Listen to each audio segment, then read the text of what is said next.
hanımefendiler, beyefendiler. Türkiye'nin ilk ve en büyük yapay zeka zirvesi günün ikinci yarısında devam ediyor. Günün ilk yarısında son derece ilham veren konuşmalar dinledik. Yapay zekanın hayatın her alanına sirayet ettiğini, çok hızlı geliştiğini ve bizleri de değiştirip dönüştürdüğünü dinledik. Aslında sona doğru en çok duyduğumuz başlık LLM'ler, bu büyük dil modelleri. İşletmeler için de, özellikle şirketler için de muazzam bir potansiyelin kilidini açmış durumda. Tabii bu chatbotların ötesine geçebilmek ve bunları daha etkin kullanabilmek çok çok önemli. Özellikle müşteri deneyimini geliştirmekten, bu karmaşık iş akışlarını otomatikleştirmeye kadar operasyonları dönüştürürken LLM'lerden faydalanmak lazım.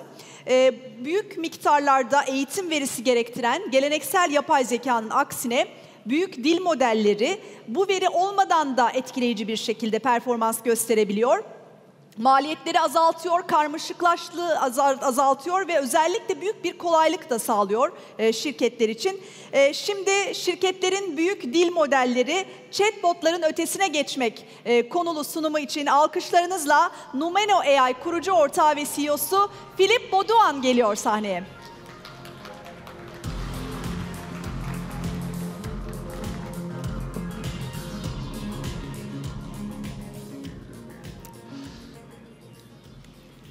Hello, everyone. It's a real pleasure to be here today, and what I want to talk about is large language models. You've probably heard of them, but more specifically about how to use them to do something else than chatbots. So before I get started, I'd like to bring you back a couple of years down memory lane. AI is, might seem like a new field, but it's been around for a little while, and even just 5-6 years ago, AI was very different than what it is today. 6 years ago, when we were talking about building AI, we were talking about building AI from scratch, building our own custom models, using our own data in order to solve the problem that we had as an enterprise, as a corporation, as a business. So the dream of this AI from scratch 5-6 years ago was relatively, like I'm simplifying here, but roughly, the idea was, I'm a large enterprise, I have a lot of data, I am sure there is a treasure hidden somewhere in that data, some information I could extract and make money from, right? Or understand my customers better, understand something, and transform that into profit. And so the dream was that AI would find that treasure for us in the big data thing. So a lot of people started doing AI back then, but what they realized is that it's pretty hard.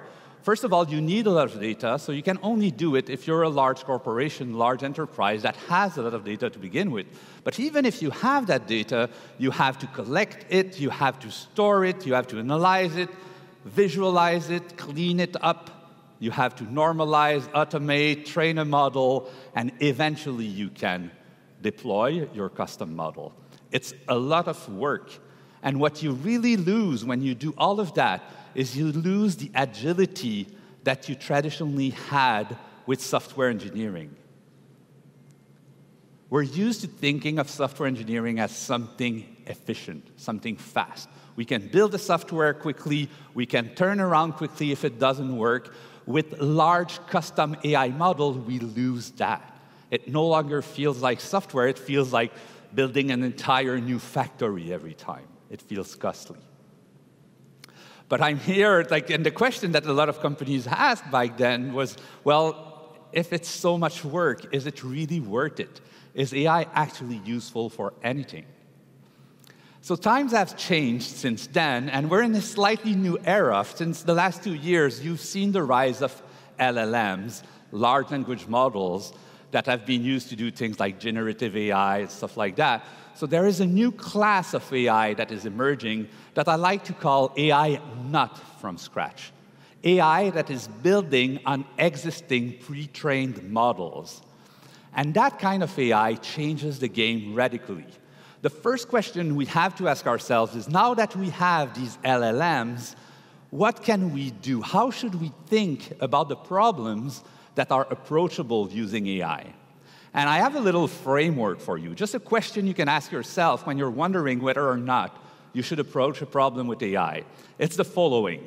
If you have a problem or something that you can easily express using language, using words in English or in Turkish, or in my case in French, if you can express it in natural language, but it's hard to program it, it's hard to find business rules for it, then you might be facing a problem that is very approachable with this new form of AI not from scratch.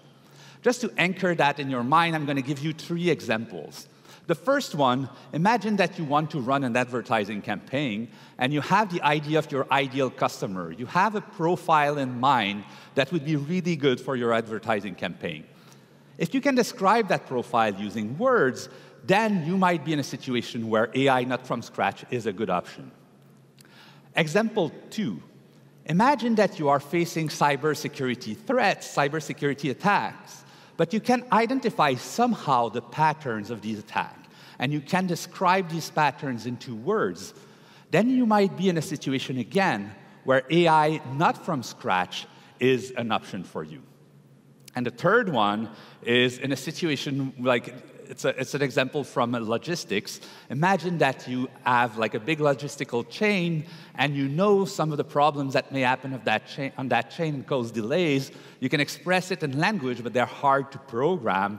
Then AI not from scratch might be an option for you. So we have a couple of ideas here. Why is it better? Why is it different? Why is it more agile than traditional AI? Well, it's because when you're doing AI not from scratch, you're building on pre-trained model, pre-trained LLMs. And what this really means is that these large models already integrate a lot of knowledge that AI from scratch would have to learn by itself. You are building on the shoulder of giants, as we like to say in science sometimes, and this brings you a lot. So 6, 7, 8 years ago, I was running a company that was selling AI from scratch, like models that you would train yourself using your own data. And something we like to say to our customers was, data is the new oil. Anybody has heard that expression before? Raise your hand if you have. Data is the new oil. Well, I'm here today to tell you it's no longer true. You can say that you heard it here first. Data is no longer the new oil. And I mean, like, it's not 100% true. There is still a lot of good future for AI from scratch. But there is now this entirely new category of AI that you can do with very little data. And I believe that the economics of AI will soon be shifting in a way. Previously, those that were advantaged by AI were those that companies or corporations that held very large data sets. But in the future, it will probably be companies that can learn quickly about their customers, about their use case. But if you can learn quickly, you're advantaged in that world of AI not from scratch. So there really is, I believe, and I'm not the only one saying that, a shift in the economics of AI that is coming thanks to large models.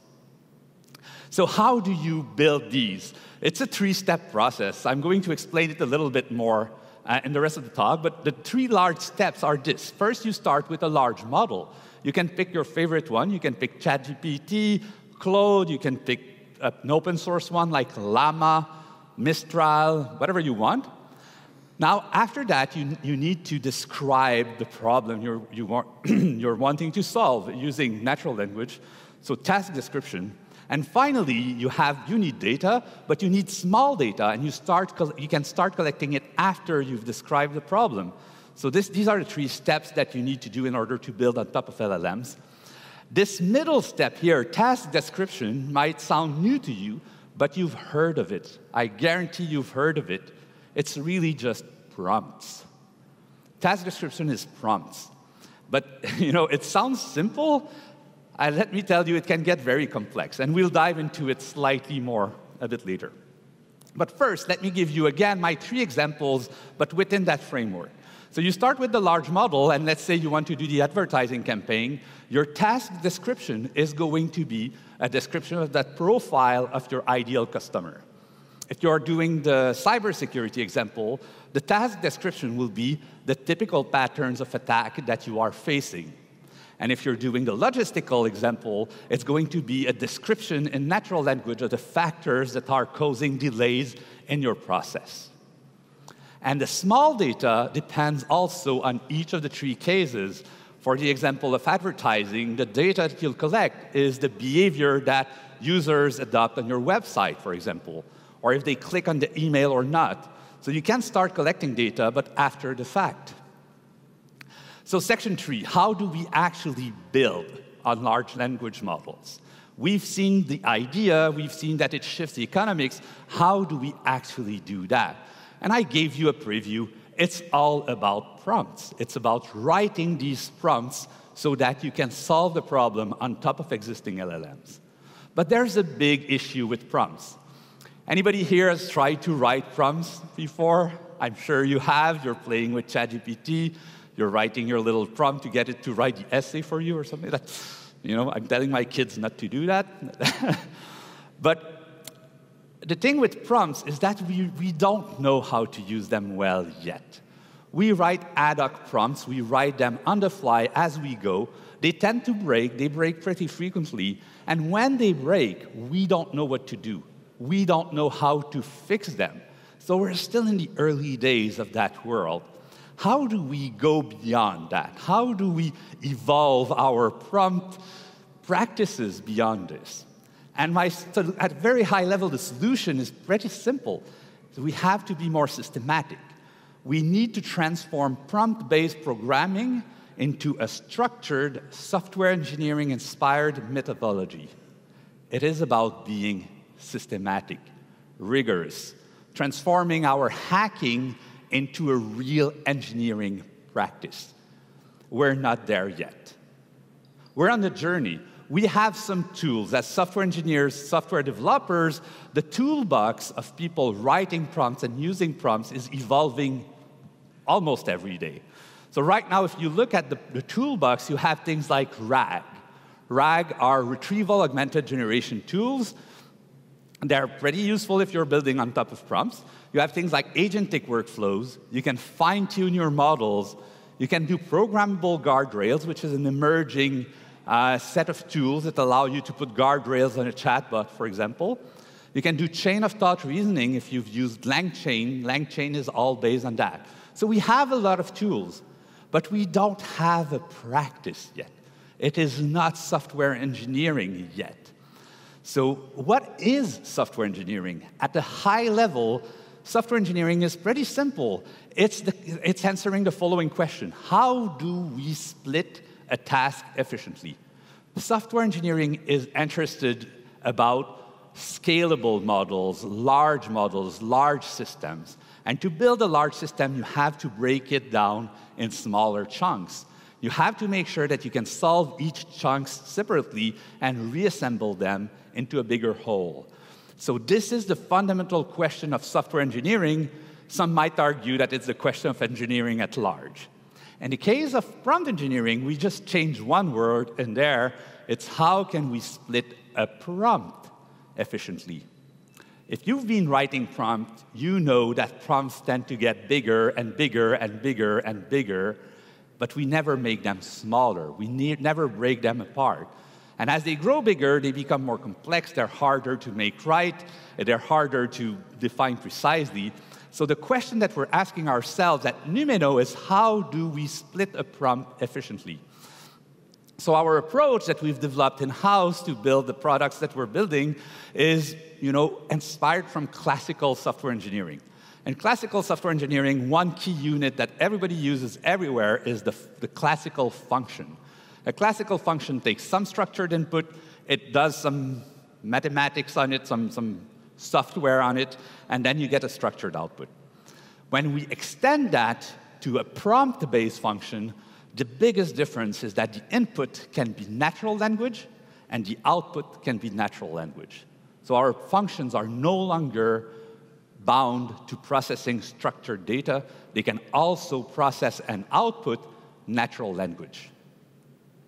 So it seems pretty simple at first, but when you take the idea further, it means that you can start to evolve everything that we evolved in classical software engineering.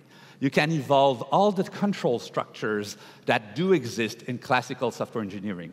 So at Numeno, we've built a MapReduce, an if-then-else, a switch case, a filter, a for-while, a return. If you're not technical, these won't tell you anything. But if you are a programmer, you understand all of these terms, and you know that they are required in order to build any complex systems. These are the building blocks that let you split something complex into something smaller and work with it. So in the time I have left, I'm going to quickly give you an overview of how we are using that technology at Numeno and how we're making it available to the rest of the world. The problem that we're trying to solve is do personalization without data. Personalization, you've encountered it if you're using any social media today. It's the way your feed is organized is personalized for you. Right now, personalization is limited to only mostly large software. Like a large social media will do it. Maybe other large software will have personalized experience. But with Numeno, you can bring that really valuable user experience to any software, even if you don't have data. You can instantly personalize every customer touchpoint. You want to personalize the onboarding experience? You can do it, even if you don't have data. You want to suggest a couple of recipes from a bank of 10,000 recipes that you have in your recipe blog? You can do it, even if you don't have data. That's the power of the technology we're bringing, which is built on existing LLMs. So personalization is no longer only reserved for big tech. The way it works for Waverly is that whenever a user is using an app or a website or any experience, we collect the data that the user is generating, but we're collecting it in natural language. And we're using that to build a profile for the user. This profile can be used to personalize their experience later on. The thing is, and we're really proud of that, is the profile that we build are transparent. They are in natural language. The users can read them, they can see how they're being understood by their tool, and they can change it if they want. This is a totally new approach, something that we've never seen before, but that really helps build trust between your company, your brand, and the customer. So this can be used in a bunch of different places. I gave you a couple of examples. The first one is content platform. If you have a platform that has content on it and lots of content, it's really something like personalization is something you want to do. You want to make sure that based on the user's preferences, you're showing them the right pieces of content. That's one place where the Numeno technology is really powerful and can help you a lot. Another example is e-commerce. If you're selling a lot of products, you have, like, if you understand the preferences of your users, you can show them the products that they will really care about. So this is another aspect where the Numeno approach can help you. And you can do it even if you're a small e-commerce platform or e-commerce user, because you don't need a lot of data anymore. This is the big game changer here. I hope you appreciate it. And the last one is, but there are many others. There's EdTech. We've been talking to some customers building educational platforms, and they want to have a personalized experience for their learners, their students. Some of them are really fast at learning maths, but they're slow at learning language. With Numeno, the platform can learn about the different students' preferences, their different abilities, and customize, personalize the experience based on that. And marketing, naturally, in marketing, if you understand your customers better, you can be more effective at doing marketing. So these are just a couple of areas where the Numeno approach might be helpful. So before I go, I'd like to tell you why we are building this company in Canada. I'm Canadian, but that's not the only reason. I'd like to tell you a bit more about the AI scene in Canada, just so you know why it's so interesting as a country to be building an AI company. So, as you might know, the AI technology that we're using today that is powering almost every AI tool that we are building, including LLMs, is deep neural networks. Deep neural networks have really deep roots in Canada. They were invented by, or pioneered by, three researchers, Professor Yoshua Bengio, Professor Jeffrey Hinton, and Richard Sutton contributed to another branch of AI called reinforcement learning. But they were pioneers in the field, and all three were working mostly from Canada. And so, as a result, you might have heard of that because they were pioneers in that field, and it's so important today. Jeffrey Hinton was recently awarded the Nobel Prize in physics, because there's no Nobel Prize in AI, but like a Nobel Prize in physics for his contribution to the early days of deep neural networks, essentially Boltzmann machine. So anyway, so this is like, Canada has deep, deep roots in AI, and when you work from there, you get to rub shoulders with researchers like that, or their students. The people who invented the technology behind LLM, which is called attention mechanisms, are from Montreal. They are from Canada. So we have, like, this is a quick map of the ecosystem.